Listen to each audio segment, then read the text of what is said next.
world. I'm Jeanne Meserve, and our session today, using the power of partnership to drive sustainable change, is made possible through the support of Associated British Foods and also Primark. I am wearing cotton today. Chances are you are too. It's estimated that half of the textiles in the world are made of cotton, and an estimated 250 million people are involved in its production. But cotton can be tough on the environment. Growing it takes a lot of water, a lot of fertilizer, a lot of pesticides. There is a better way, a more sustainable way to grow cotton, and retail giant Primark has created some key partnerships to make sure that more of the cotton used in its products is grown in an environmentally sound way. In so doing, it happens to be improving the lives of women. Let me remind you that during our discussion today, we would love to get your questions. Use that Q&A button at the bottom of the screen. You can enter your questions there. I promise you we'll get to as many as we possibly can. And now let me introduce our guests today. Katharine Stewart is Group Corporate Responsibility Director for Associated British Foods, having previously been Director of Ethical Trade and Environmental Sustainability at Primark, which is part of the ABF group. Also with us is Alison Ward. She's CEO of CottonConnect, and also Reema Nanavaty, who is an organizer and development worker. She is director of the Self-Employed Women's Association, or SEWA, which is a labor organization and also is the largest women's organization in India. Great to have the three of you with me today. So partnership was critical to this enterprise, and I'd like to start this off by talking a little bit about the part that each of your organizations played in putting this together. Katharine, let me start with this because Primark is the company that had the vision here.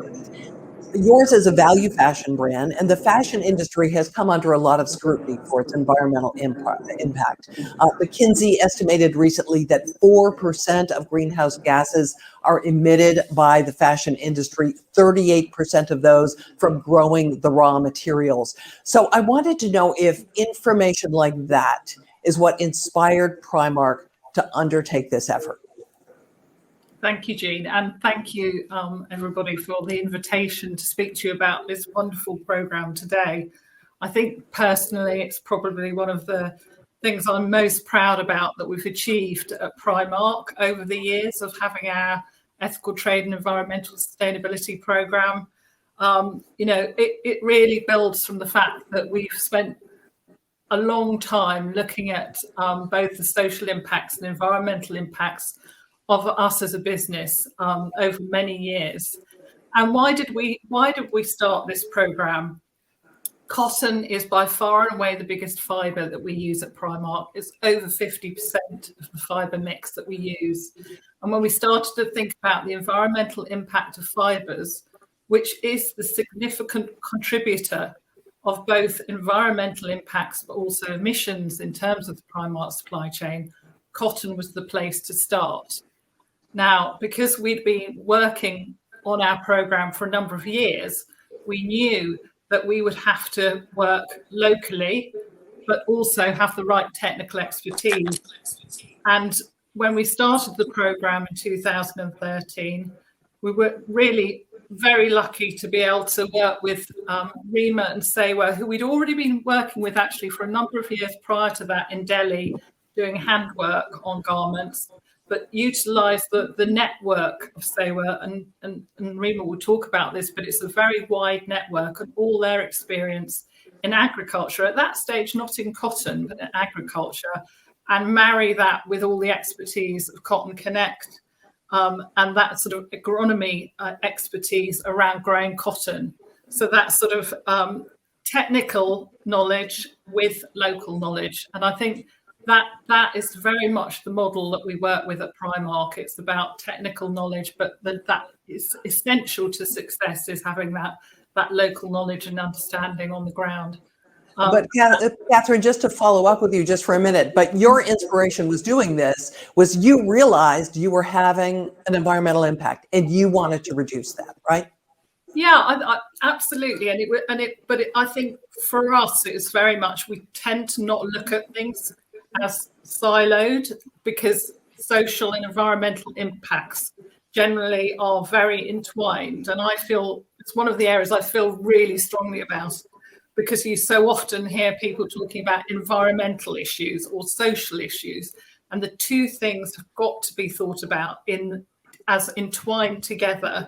So that was one of the reasons that, when we started to put the model together, so with Reema and Alison, it was looking at how can we minimise the environmental impacts of growing cotton, maximise the livelihoods of the people growing cotton, and also very early on, and as a result of conversations that I'd had with Alison, even before Alison was at CottonConnect, it was about how do we make sure this has the most impact. And one of the ways of doing that was to make sure that as many female farmers were doing this programme as possible. Alison's experience of doing other programmes was it's open to everybody. You'll get about 2% of women coming forward to do an education programme. So that's why we started our pilot and continue in India to make this specifically about education of female farmers only. Alison, Primark turned to your organization for its expertise. Explain a little bit more about exactly what CottonConnect brought to the table here. Yeah. So hello, everyone. Lovely to be here and meet you all from around the world. So fantastic. So we're actually 10 years old at CottonConnect. We're a social enterprise. And over the last decade, we've actually worked with over 500,000 farmers directly. And that's contributed to the better livelihoods of over 1 million farming families, which is amazing to see.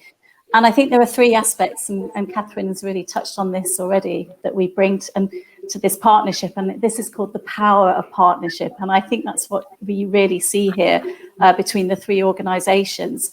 We have agronomic experts. So these are trained agronomists who really understand about how the cotton crop grows and how then we can translate that academic knowledge right to a farm community. We also have supply chain experts. And for me, this is so important that my team worked really closely with the Primark supply chain team so that we can actually bring that more sustainable cotton right into garments and actually have a transparent and traceable supply chain. And then finally, as a social enterprise, we have a mission around reimagining the future of these supply chains. So we're always looking about what's next and how we can innovate and how we can think about what's coming around the corner for the sector. And I think that combined with the expertise of SEWA, which we're about to hear about, is a really powerful combination. We've got brand, we've got the agronomy expertise, and then we've got this, this women's union that we work with as well. So it's a very powerful, a really powerful partnership.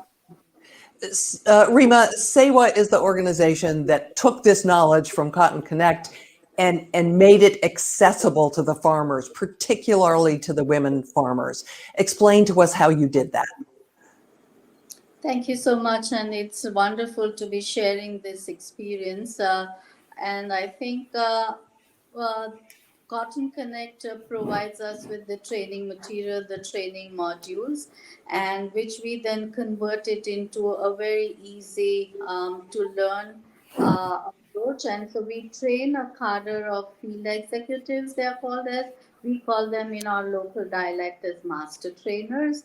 These are from within the farming community itself, from the villages where the cotton farmers are. So, they know the local dialect, they know the local farming community very well. They know what practices are being practiced, where the changes have to be brought about. And so these cadre of field executives or master trainers go from village to village, from the farmer to farmer, from the field to field, and that's how the transfer of knowledge happens. So you are giving knowledge to women. And I'm wondering, in this very patriarchal society, what kind of resistance you've received to that? So we organize the women workers in India.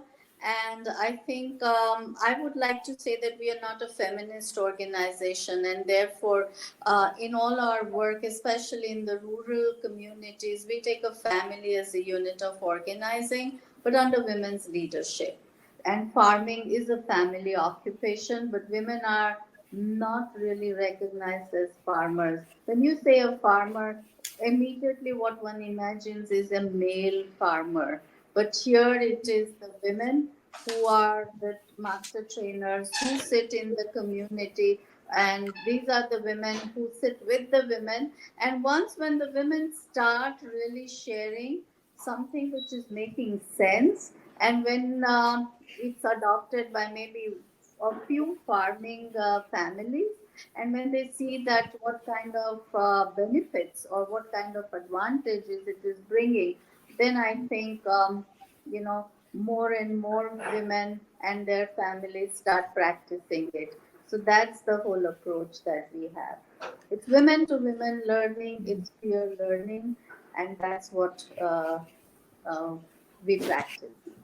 I think, Jeanne, just to add there, I think it's fair to say, Alison and Reema, getting the first 1,200 farmers to join the programme was slightly challenging. But as Reema said, once the results started to flow through, it didn't become a problem as we started to scale up. But the consideration of the community itself in the widest sense was important. And, we learned as we went along. But for example, the team started to actually put information in the community and share it beyond the farmers as well. Because a lot of the actual ways of growing cotton and the different techniques of more organic farming could be used on anything. So that knowledge sharing started to spread beyond what the cotton farmers were doing into people that were farming other things. Alison, I don't know if you want to add there, but that was the learning at the outset. No, absolutely. And I think this change in looking at women as farmers, you're absolutely right, Reema. We hear this time and time again across different countries, is really important. But also I've had to sort of take my team on a journey as well, because the agronomists quite often are men. And to say that we're now going to bring women in the programme, I think the first year they were a bit surprised. So this sort of shift is at all levels. And I think that I think it was 2013 we first started, and it's really, these changes take a little bit of time, and I think that's one thing to really bring to this audience today, that if we really want to we talk about system change, we talk about sustainable change, we are talking that kind of time frame, 7-8 years. So it's really, that's sort of a really important thought about how we change people's perceptions. So there were a lot of organizations trying to make changes of various kinds around the world. What struck me about this is SEWA's involvement. And so Alison and Katharine, I'd really like you to talk a little bit about how important it was to have people on the ground who were of that culture, who could take the knowledge that you were trying to spread and make it accessible and acceptable to the people who really needed to implement it. I mean, I think, we've learned a lot from our broader programme, and the fact that we've got a team of over 120 people, and the fact that we needed that team on the ground ourselves that were locals operating in our kind of key sourcing countries that understood the culture and context. But I think, someone once described India to me as a bit like Europe. Each part of India has got its own sort of food, it's got its own dialect, its own language, it's complex as a country in itself. So to try to implement anything without that kind of real grassroots knowledge would have been extremely challenging, and also I think kind of unsustainable in a way, because actually you need to have people that understand the local context, that know how to talk about what you're trying to do in the right way, to make it stick. And I think one of the things that Alison said to me, which has stuck with me since we first had the conversation all those years ago, was this is about giving people, a hand up, not a hand out. And when you think about education, doing education in the right way, with local knowledge and all the expertise that Reema and her team have got already for running other programs, not on cotton, but other agricultural crops. It's been fundamental to the success of the program. We couldn't have done it without Reema and the organisation. I agree. I mean, it's the change curve for anyone, isn't it? These programs, and I think Reema and her team they know what's going on right at a village level, how the power structures are working, who the person is to influence. And then, as we talked about, I'm not the expert on Indian languages, but there are many, with even in Gujarati, where we work, there are local dialects. It's really important that we have that local conversation, so which Reema and her team bring. We do have a question from the audience. Oh, excuse me, Reema, were you trying to chime in there? Sure. Go ahead. Take the question from the audience. The question is about impact. Rosalind Payne wants to know, how are you measuring impact? Reema, why don't you start that response? No, I think my response was very similar to the question that came. And I think if you really want to sustain the knowledge that's imparted and you want the knowledge to stay there, it has to be transferred through the local communities who are from within the villages, from within the farming communities. If there is an outsider who comes and gives the knowledge, first of all, that rapport is not there, and that person is always seen as an outsider. And it's very difficult because they would always feel that I've been practicing cultivating cotton for generations like this, and what is this young outsider coming and now preaching me? So our master trainers or field executives also practice it, and therefore when they go and say something, people really listen, the women listen, the farmers listen, because they are seeing that, oh, she's practicing it, and that's why she's telling me. So that's how, we do the trainings and the education. And I think the way we measure the impact is our members, the farmer women themselves, have given us a set of 11 questions, and we measure impact the way they want to see how the program is changing their lives. So is the employment becoming more regular? Are their incomes increasing? Is it leading to asset creation? Is it giving them better healthcare opportunities, better nutrition, having childcare services they are able to access? So, those are the set of 11 questions. And unless and until it's that holistically that you see how the program really, so maybe through CottonConnect and Primark, we are focusing more on the technicalities, but SEWA brings in these other things which matter for the women as well. So that's how the impact is measured. And that's what, full employment or women's economic empowerment means for the women who are members of SEWA. So I'm curious, if you have these 11 questions that you've laid out as a way to measure impact, are you seeing improvements in each one of those categories?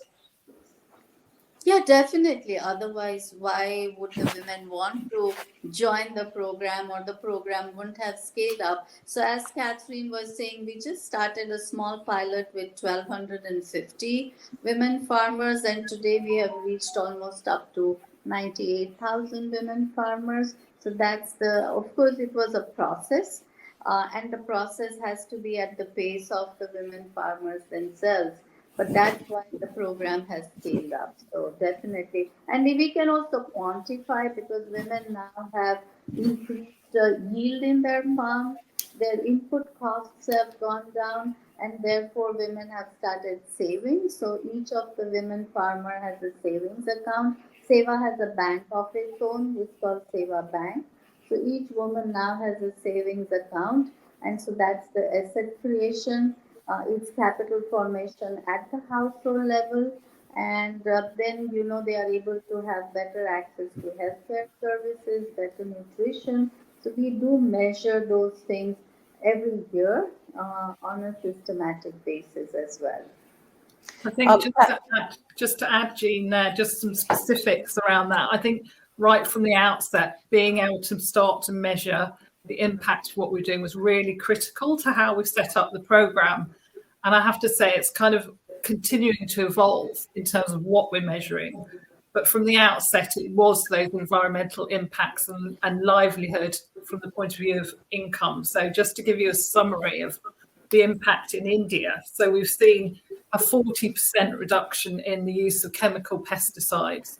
25% reduction in the use of chemical fertilizers, 10% reduction in the use of water, and that, bear in mind, they often have to pump water with electricity. And so as a result of all the lower input costs, which obviously have a positive environmental impact, we're seeing yields go up. So the actual amount of cotton being grown has gone up. And also, as a result of the lower input costs, increased yields, incomes for the farmers have gone up by 205%. That is a huge number for the farmers, which is why, as Reema said, one of the quick learnings was we need to put some sort of financial education in. People have now want to save money. We've seen a huge amount of investment of that money into children's education. We've seen farmers start to buy the equipment like the tractors and ploughs that they would have had to rent. They've bought those from themselves. So not only are they using them themselves, but they're also renting out that equipment. We saw a lot of motorbikes appear for the husbands, a lot of happy husbands, which was rather entertaining. But, and then as Reema said, sort of evolving what we're measuring over time, both from a social point of view, to Reema's point about how are people starting now to access healthcare. Now they've got the support from SEWA as well around how to access things that they just wouldn't have known about or even thought about trying to access before, but also on the environmental side, as we start to think about biodiversity. I mean, we were just reminiscing before we started this discussion, that the last trip that Alison and I did before we stopped travelling was out to see Reema last January, and I've been out to the project so many times, but I stood in the field last January and the number of birds that I could hear. So the whole biodiversity piece is something that we're now starting to think about. How do we now start to sort of evolve what we're doing to think about that biodiversity piece, about soil, about what's called regenerative agriculture? So and that's what's been great about the programme. It's not static. We're constantly learning and we're constantly evolving, and we will continue to do that, whether it's what we're doing in India or when we took the programme out to Pakistan. Again, we've had to evolve it because we're operating in a different country, slightly different culture, different constraints. So it's not a programme that sort of doesn't sort of evolve. It does, and it will continue to do so. Alison, do you want to weigh in on this impact question? No, I mean, I think we've talked, it's so important that I think there's two groups. One is the women, and Reema's talked about that. And I think that we tend to find that the first year, some of the women do some of the techniques, and then as they see it successful, they then adopt more. And I think that that's really important. And the model that Reema's talked about, where you have a lead farmer training, is so important. So we have to show benefits at a community level and quite quickly. And it's great to see that when we visited the villages, to see that happening. But then also, for Katharine to go into Primark to say, right, we want to scale up from the pilot and really take this further, that we've been able to show that there's actually, this is really having a fantastic environmental impact. It's changing lives. So for us, it is actually fundamental. And I think that, as Katharine said, we started it right at the beginning. So it was really something embedded in the programme. I think there is just one point, and I think Reema has touched on it. There's so much about the social aspects, the confidence of women that we're seeing as well. And I think it's really hard to measure, but we are seeing perhaps women having more voice in the family. So in Pakistan, we can see that as well, that the women are getting more information. Perhaps they're standing a bit taller and prouder. And that's amazing. And that's something you can't really measure, isn't it? But still sort of incredibly important. Katharine, one of the objectives here was to use more sustainable cotton in your products. Has that happened? Absolutely. We started off actually drawing that cotton through into product. We did some pilots. Then as we scaled up the number of farmers that we had, we started to have enough to do a sort of our first big launch back in 2017 with our sort of key line, sort of women's pajamas. And we started right from the outset on the basis that actually it wouldn't be a capsule collection of a small range of products. We would just go for it. So we picked our biggest women's pajama line that we sell for €6 and converted that into the sustainable cotton. Since then, we've converted denim, we've converted bedding, towels. And in fact, last year, we sold 75 million products made with the sustainable cotton. And I have to say, one of the wonderful pictures I've got in my mind is when we took some of that product back in January to show the cotton farmers what had happened to their efforts in terms of this cotton they'd grown and what the products looked like. I mean, they were so excited to actually see what it looked like. And we took some pictures of Primark store, and just to see that connectivity through the supply chain was really wonderful. Katharine, I'm wondering what your goal is. What percentage of your products now are made with sustainable cotton, and what do you hope it will be down the road?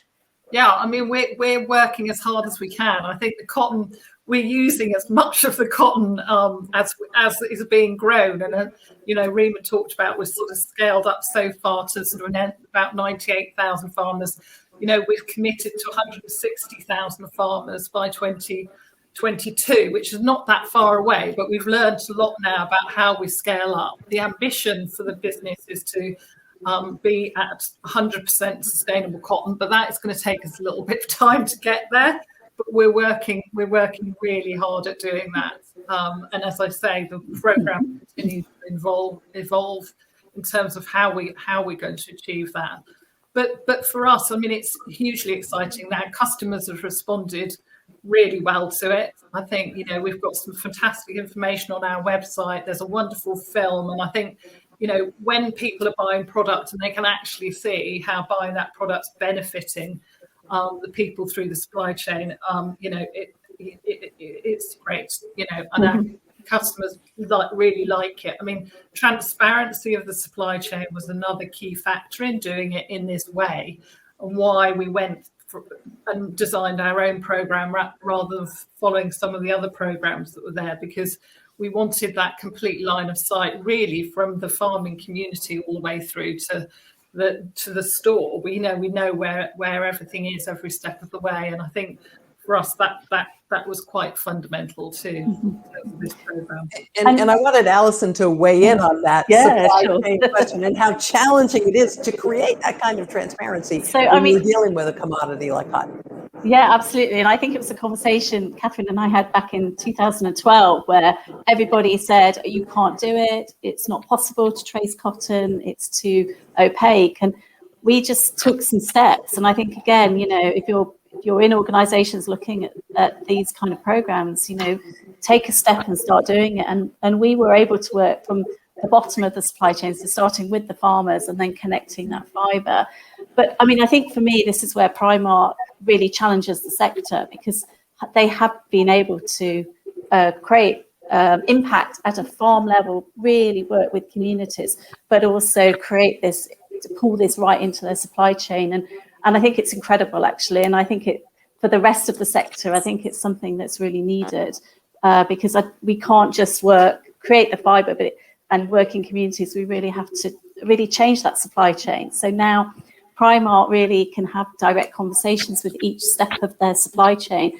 They know the individuals personally.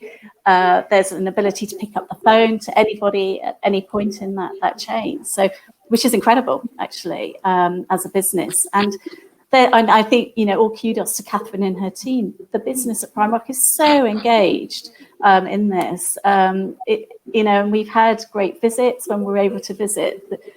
People could go and meet farmers who are a part of their supply chain, which is, I think, an amazing experience for everybody. Reema, we have a question from Roxanne Kaysen in the audience who's asking, do you use mobile technology for training and support? Do you? We do, and I think the pandemic and the resulting lockdown has really fast-tracked it. In the lockdown situation, and that was also coinciding with the cotton cultivation time as well. And then we also were in the process of scaling up. So how do you do everything simultaneously? And that's where I think, SEWA already was working on a digital inclusion program, and that helped us immediately turn the modules into e-modules. And also, how do we enroll more and more farmers using mobile phones? So I think all our master trainers are using smart gadgets. Either they are cell phones, smartphones, or they are tablets. And they also are now filling up what they are called the farmers' field books, also digitally. So I think, and that gives them a good social status also. They see their work more a dignified work, and it gives them more respect as well. We have a question that, Alison, I think I want to throw in your direction. This comes from Mamdi Bell, who asks, in New Zealand, WAI Wanaka, New Zealand, is a trust working with farmers to enable water, biodiversity, and carbon plans and their implementation. Are you able to describe the biodiversity measures that you are developing? Yeah, so absolutely. So one of the fundamental pieces is obviously soil. So we, as a fundamental piece of any agricultural system. So we actually are going back to some more traditional methods. So teaching composting techniques, which I'm sure some of you might even do in your own gardens at home. But also there's an amazing tree in India called the neem tree, and the oil from the leaves is a natural pesticide. So actually we're able to teach the women to create natural pesticides as well. So this all contributes to really what Katharine was talking about, that we're seeing, birds returning, we're seeing sort of looking after forests and side borders as well. So, and it's something for the future. And I think that now we have a great group of women that we can work with. We can also increase that knowledge that we're giving them. So I think it's all about steps and different steps as we sort of move towards more biodiverse and more regenerative farming.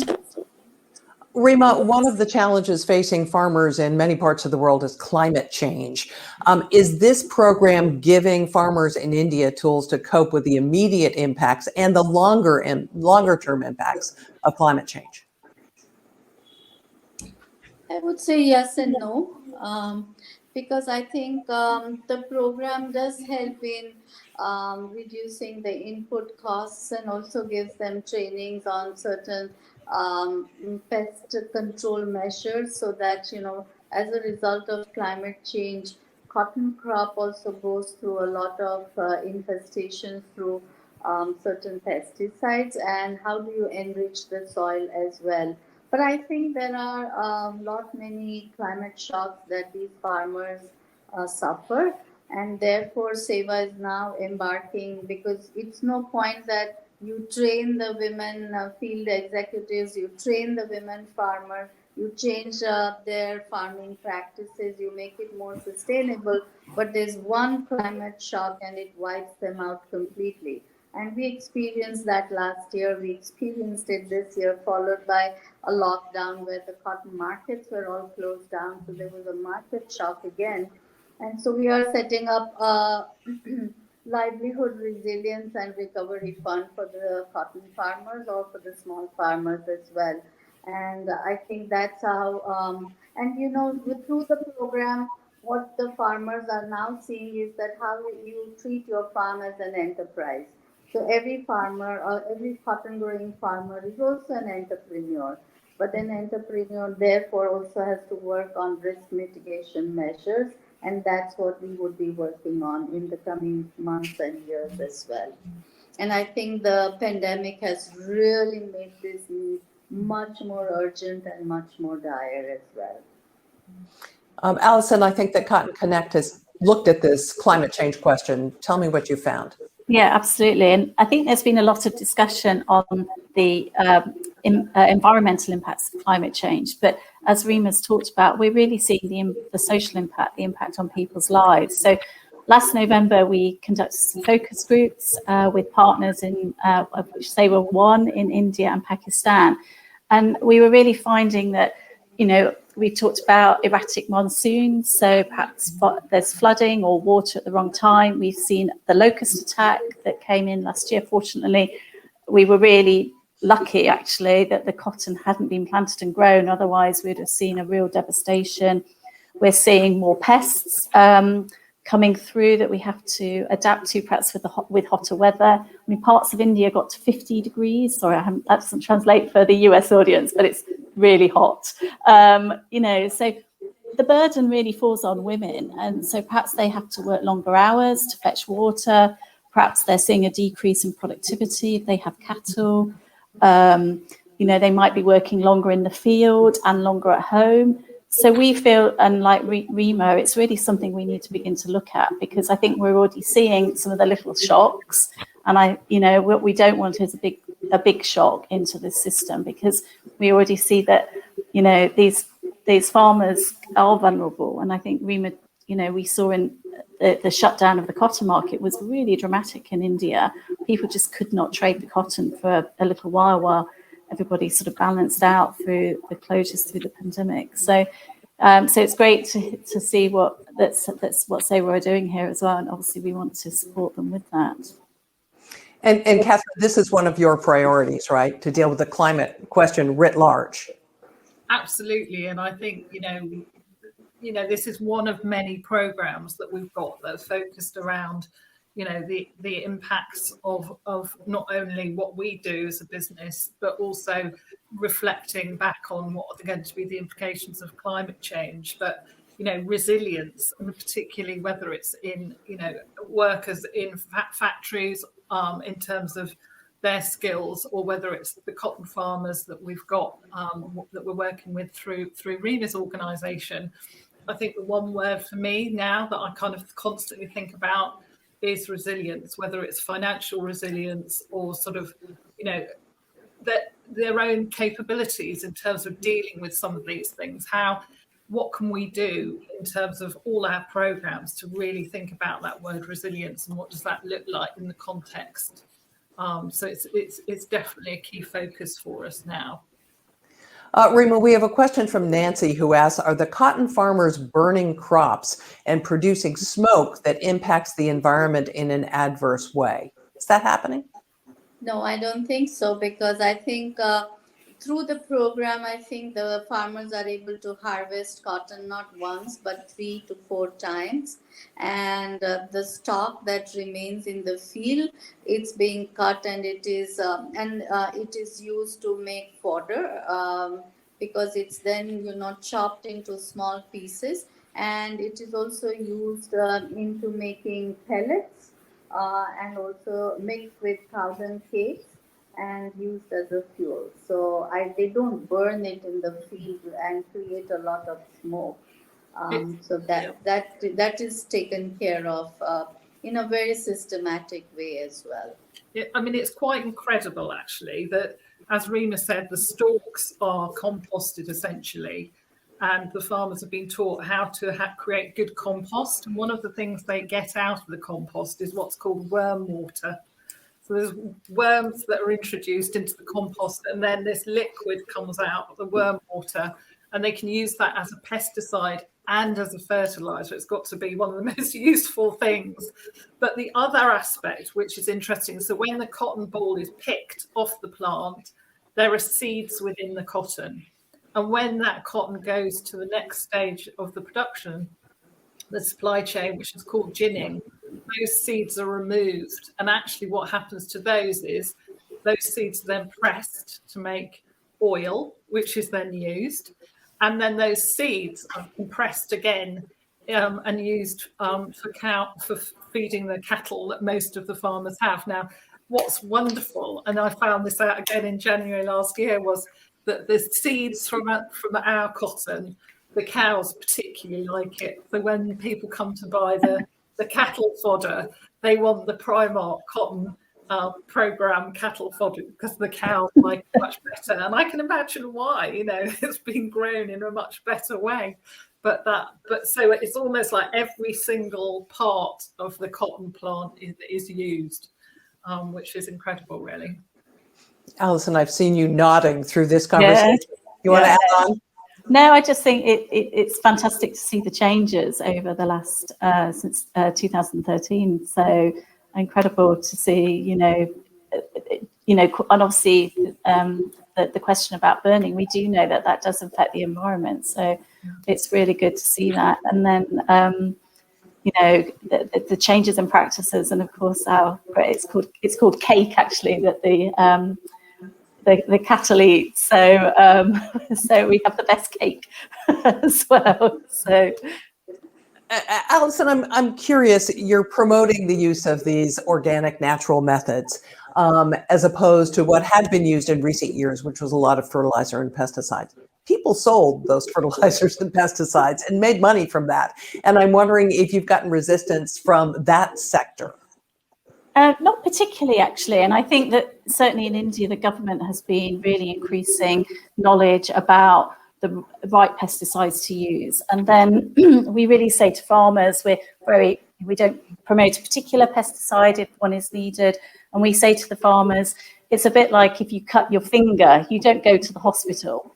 So it's really practical advice. So use the neem oil, there's a great, amazing concoction recipe that we use. So it's very much that we work with the communities, and I think people haven't really known what to buy and what to do, and I think by providing that impartial information, it's been really important for them.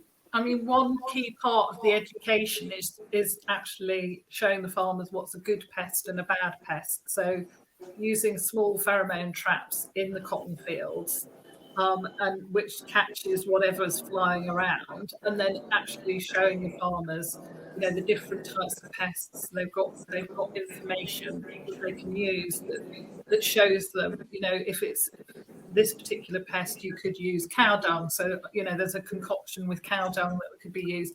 There's showing them there's a different response for different pests. So that, but as Reema said, there are a couple of real nasties where, unfortunately, you've still got to use a chemical. But as Alison said, it's just trying to give them the support about which way to go in terms of the chemicals that are used. Reema, I'm guessing that literacy is a challenge. And there may be these formulas for creating these natural concoctions that will help the crops. But how do you share them? Obviously, there's oral instruction, but are there other ways you're making these accessible to farmers? Definitely. And I think to add to your previous question as well, that, one of the beauty or the strength of this program is that women themselves are making these biopesticides and biofertilizers. And therefore, I think, the competition with the companies and agents who sell the chemical fertilizers and chemical pesticides is automatically sort of, countered with, because every farmer woman is making her own biopesticide and she's making her own compost. And then they year after year, when they see that what saving it really results into compared to the chemical pesticides or the fertilizers that they were using, then I think the demand gradually starts increasing. And the other thing that we also encourage and promote is that whenever we have large meetings of women farmers happening, or large gatherings, or instead of giving them something else as a gift, we give them 5-liter containers filled with these biopesticides, or you give them a small 2 kg bag of a compost, and that's how it gets propagated amongst the different villages and amongst the farmers. So you don't have to really do any advertisement like that, but every woman therefore is looking forward that, oh, if I go and attend this meeting, maybe I'll get a compost fertilizer, or I will get a can of biopesticides. And the third important aspect, how the propagation happens, and even though there is illiteracy, is that they have themselves experienced the bad or the ill effects of chemical pesticides. Very often you have experienced that, their younger sons who were spraying chemical pesticides, or women when they somehow sort of brought those cans much closer, they either fainted or they had very strong adverse effects and they had to rush them to the hospitals. And I think those are the instances which are shared in those large meetings and during the training. I think the adoption then becomes much easier as well. So I think that's how the whole practice then becomes very natural, and then it becomes sustainable, because every woman in her own farm, every woman in her own household therefore knows how to make this biopesticide and how to make this composting herself. I want to remind our audience to send in your questions once again using that Ask a Question tab at the bottom of the screen. We do have one from Elaine Leavenworth, and this one is for you, Reema. She asks, please tell us about other types of programs beyond cotton that SEWA is working on. Definitely, we are working with the ABF group of companies. So we are also working on cumin on a very similar approach, and we are now going to soon start with turmeric and then chilies as well. So I think these are the kinds of programs that integrate women higher into the value chain. And our experience that time and again showed that why does a farmer remain hungry in spite of putting in so much of hard work? It's because they do not have direct access to the market, or they lack market information. And that's what this program is addressing. That, if you bring information, and we all know that information is power. And when women bring in the right kind of information, when the farmers, when the families see that this is benefiting their farming practices, this is bringing in better incomes, then I think there's no looking back. Katharine, we talked a little bit about how you were incorporating sustainable cotton into your products, but Nancy asked, how do we know as purchasers that the cotton in the products we are buying has been part of your program? Yeah, well, we've got a team on the ground that are making sure that we're keeping an eye on that cotton as it moves through the program. And then additionally, really, to be honest, as a bit of an extra verification, we've been working with an organization called Oritane. And that's really interesting because Oritane can actually do scientific testing of cotton using the isotopes and identify where the cotton has come from. And that's down not just at country level, but more in a more detailed way even than that. So, we do ad hoc testing as well of the cotton just to make sure that belt and braces, that it actually is what it says it is, so that we can feel really confident that when we put that label on the product and it's sitting in store, that people know exactly what they're buying in it and it's exactly what it says. Alison, I was interested in having conversations with all of you before we began this, that we can never go to 100% sustainable cotton. Could you talk about that for just a moment? So, I think in this program, we do know that the cotton is sustainable. We've got impact, we've got the metrics.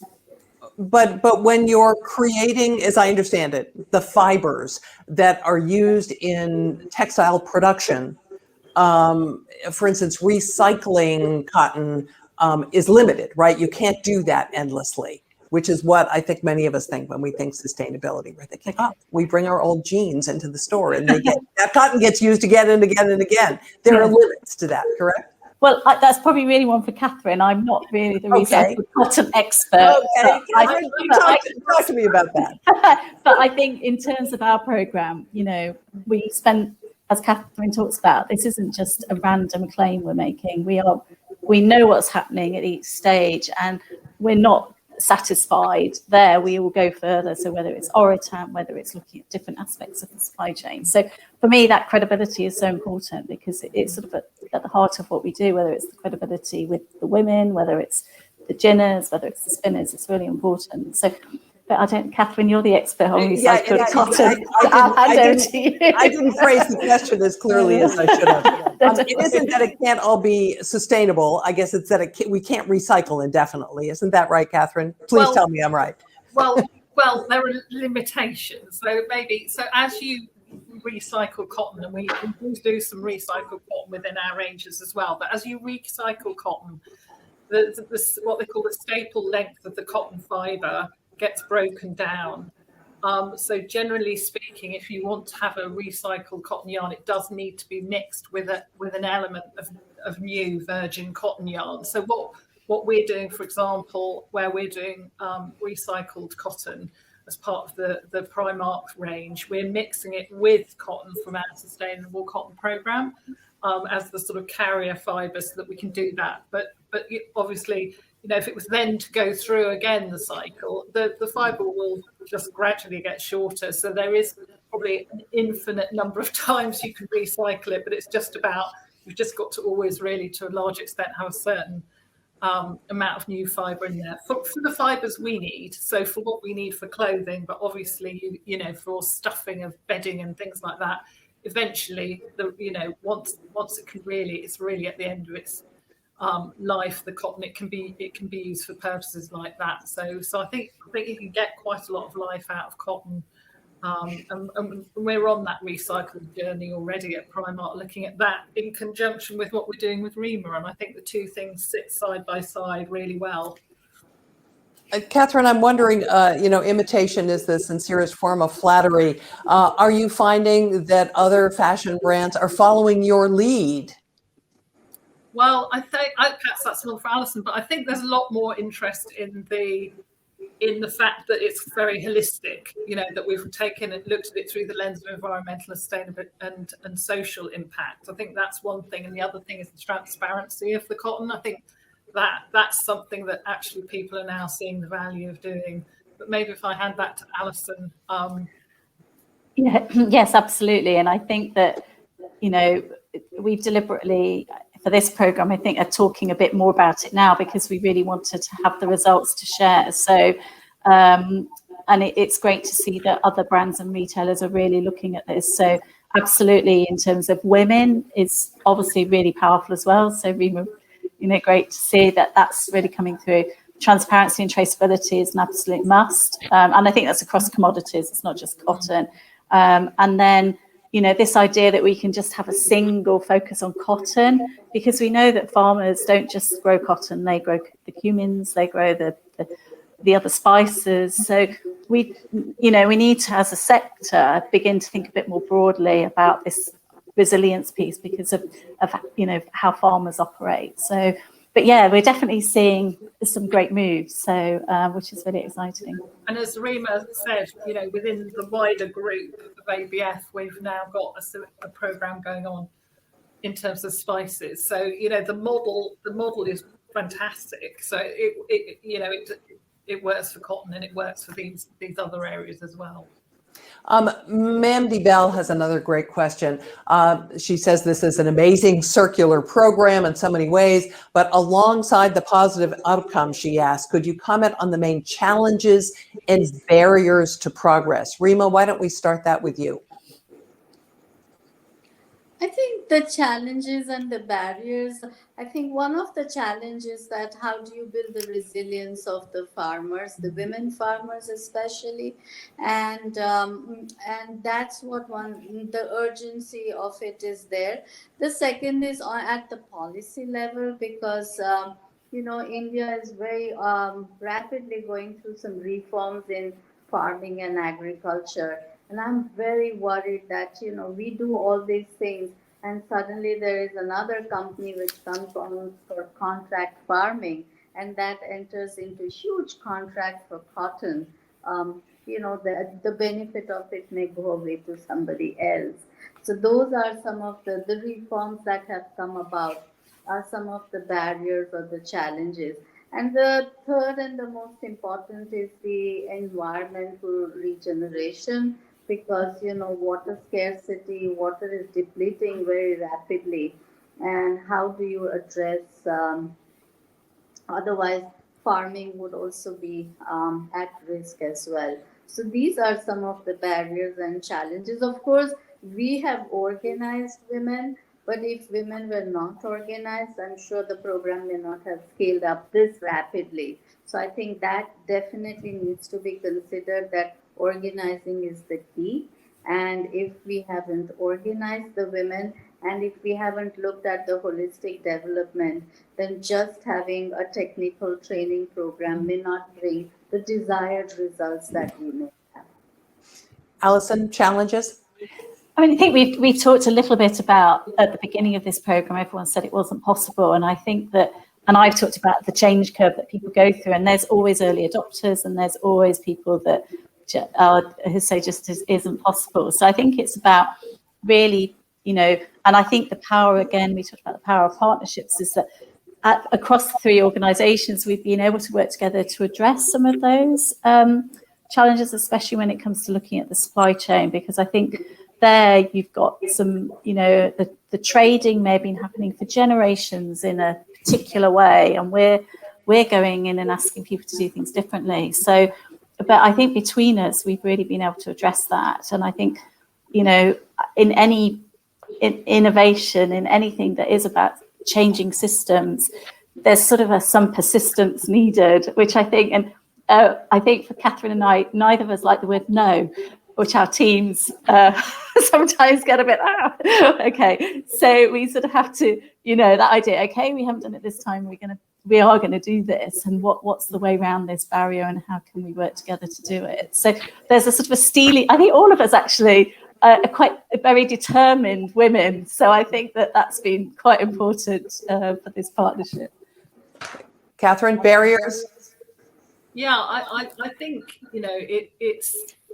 it's not necessarily the barriers that have been, but this resilience piece for me, we've got to sort of continue our focus on that, so that we can maintain the programme and continue giving the right support and the right sort of package and education to the farmers as well. So as they grow and develop, and other new challenges come along, as Alison and Reema have talked about, we want to get that sort of preparedness there, so that there's better coping mechanisms and ability to sort of manage through what we know will be some of the challenges that are going to come.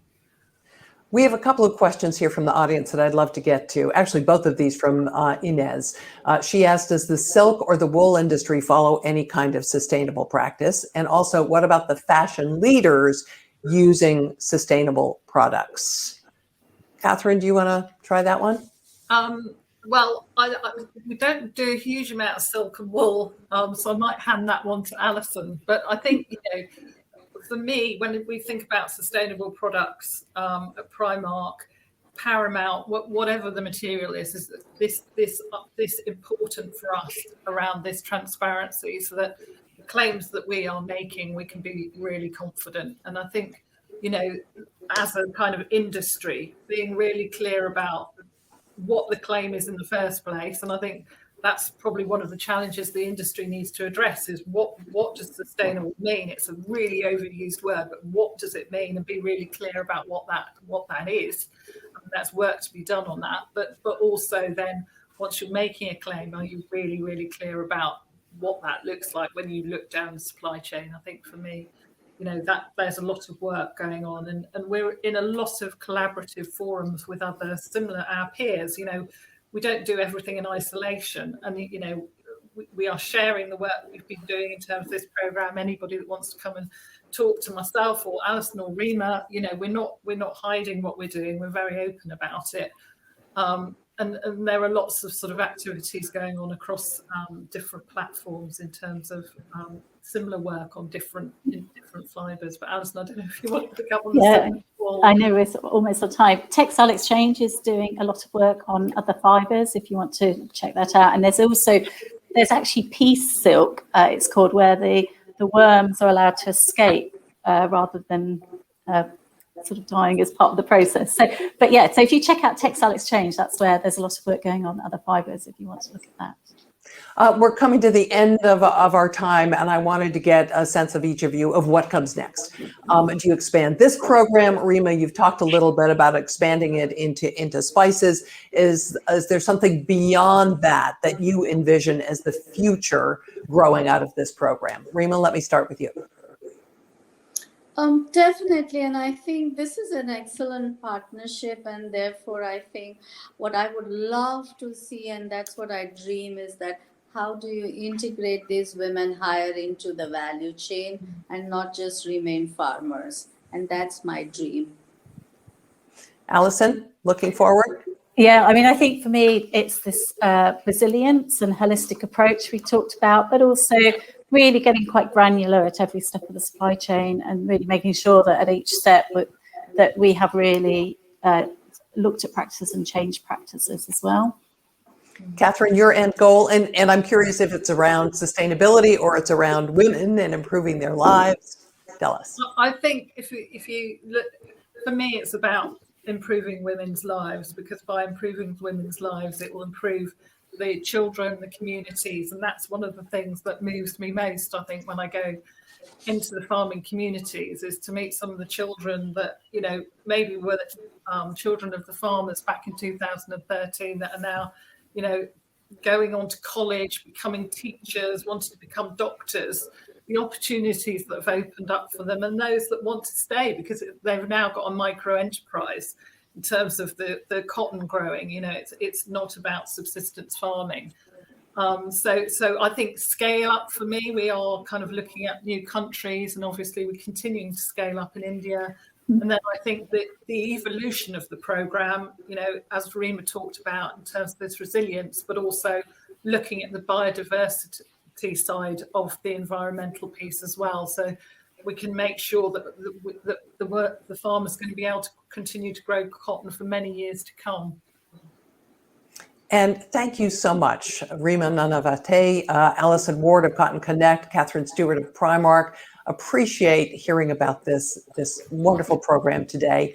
And thank you also to Primark and Associated British Foods for their sponsorship of the conversation we're having today. For all of you out there watching, we hope that you can join us for future programs and also join us for our virtual conference, which is going to come up on March 25th. If you haven't registered, please do. There is a great program in store, and we're going to feature discussions on trade, on disinformation and how that's influencing extremism. And we're also going to talk about fashion. So please join us.